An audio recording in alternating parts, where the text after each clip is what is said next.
In a small village nestled deep within the heart of Africa, there lived a young woman named Chila. She was known far and wide for her beauty and kindness. However, despite her many admirers, Chila's heart was torn between two suitors. The first suitor, Lwazi, was a handsome and charming young man. His smile could light up even the darkest of nights, and his words were as sweet as honey. Every time he spoke to Chila, her heart fluttered with joy, and she found herself falling deeper under his spell. The second suitor, Kwame, was not blessed with the same outward beauty as Lwazi.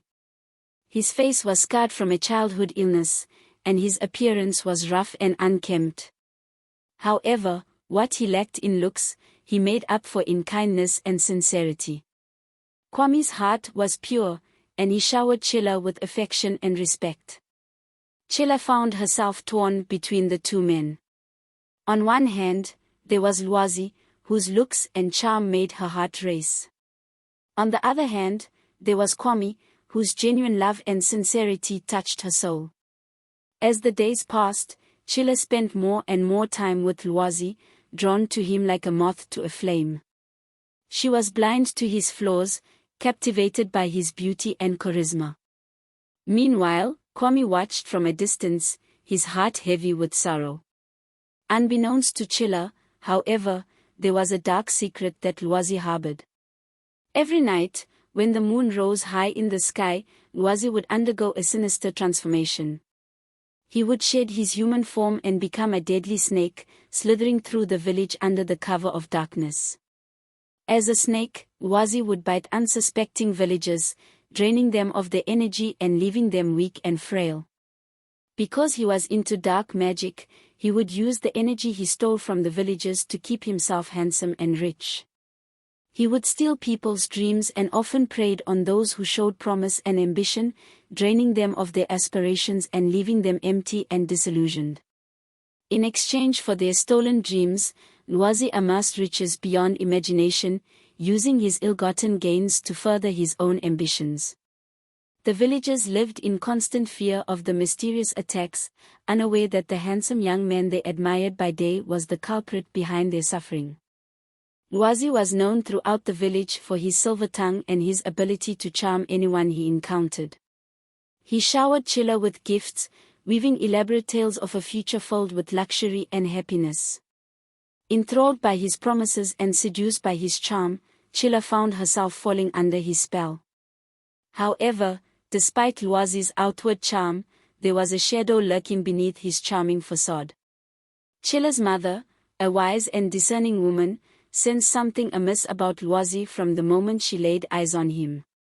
She warned Chila to be cautious, to listen to the whispers of her intuition. But Chila, blinded by Lwazi's sweet words and lavish gifts, dismissed her mother's concerns. She was enamored by Lwazi's promises of a bright future together, and she pushed aside any doubts that crept into her mind. As Chila's relationship with Lwazi blossomed, her mother's unease only grew stronger. She watched helplessly as her daughter fell deeper under Lwazi's spell, her heart heavy with worry for Chila's well-being. Meanwhile, Lwazi's true intentions remained hidden from Chila's view. Every night, under the cloak of darkness, he would transform into a cunning serpent, slithering through the village in search of his next victim. His charming facade was nothing but a mask to conceal his true nature, a facade he used to deceive and manipulate those around him. As Lwazi continued his deceptive charade, Chila found herself increasingly ensnared by his sweet words and lavish gestures. He visited her every day, bringing her anything she desired and showering her with attention. Chila's friends also fell under Lwazi's spell, enjoying the gifts he bestowed upon them and eagerly encouraging Chila to accept his proposal. One day, while Kwame was out at night, contemplating his future under the twinkling stars, he noticed a shadowy figure slinking through the darkness. Intrigued, he decided to follow, his curiosity piqued by the mysterious presence. Well, well, well. Look who we have here. The esteemed Lwazi, the great provider of gifts and sweet talk. I wonder what mischief he's up to tonight. Kwame trailed behind Lwazi, keeping to the shadows as he observed the serpent's movements with a mixture of suspicion and disdain. He watched as Lwazi slithered through the village, his eyes glinting with a predatory gleam. With renewed determination, Kwame followed Lwazi's trail, his steps guided by a sense of righteous indignation. He vowed to confront Lwazi and put an end to his deceit once and for all, no matter the cost. As Kwame stealthily approached Lwazi, his heart pounding with determination, he witnessed the transformation with a mixture of shock and revulsion.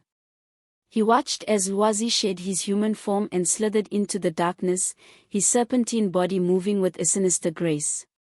So this is how you spend your nights, Lwazi? Creeping around like a snake in the dark, preying on unsuspecting souls with your false promises and deceitful charm. Disgusting. Lwazi, caught off guard by Kwame's sudden appearance, hissed in frustration and attempted to use his dark magic to ensnare Kwame's mind.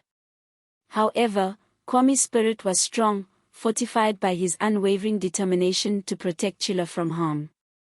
Kwame confidently told Lwazi, "Your tricks won't work on me, Lwazi. I see through your lies and deception. You will not harm Chila or anyone else in this village ever again."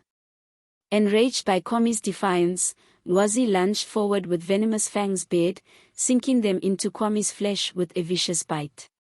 Despite the searing pain that coursed through his body, Kwame remained steadfast, his will unbroken.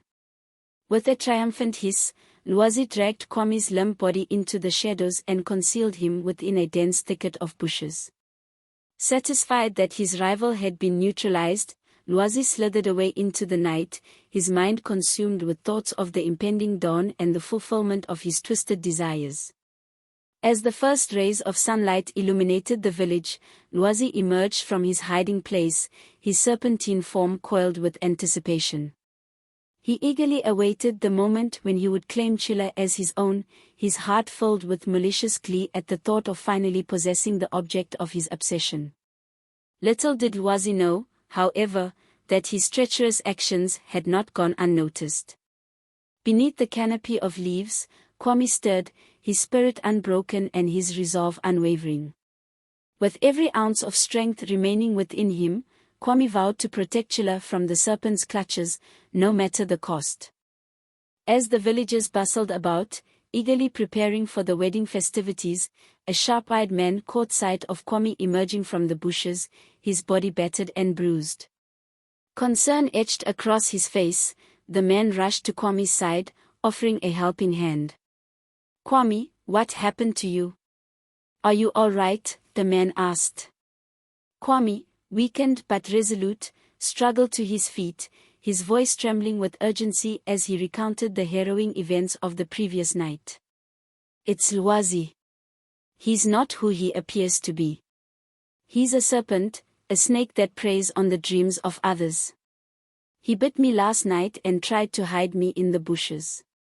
You must believe me."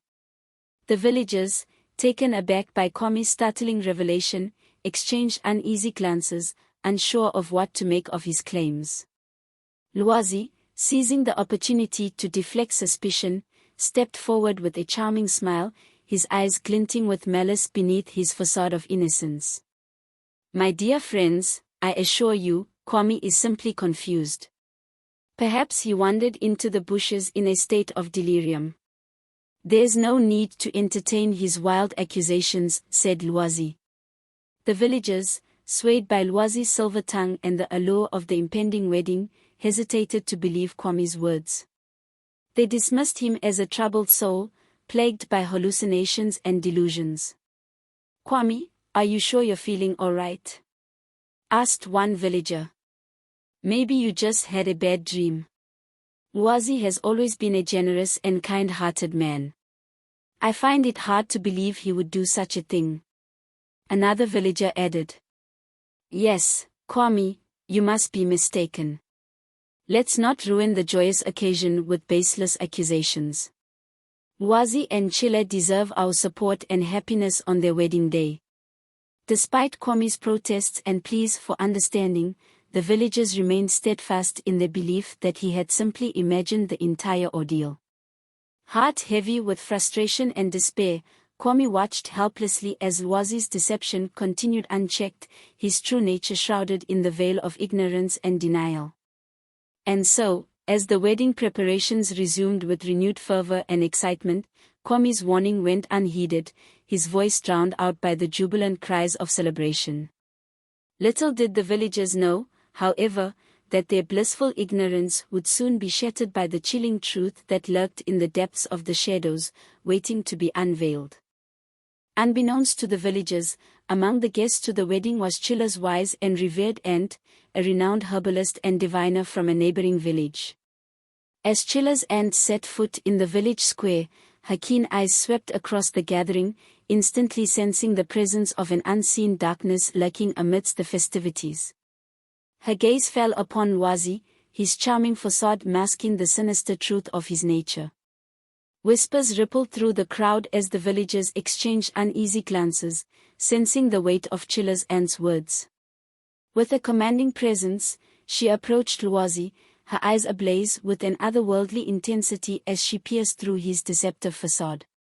Chila's aunt, accusing Lwazi, says, "You, Lwazi, harbor a darkness within you, a wicked serpent soul disguised beneath a human guise.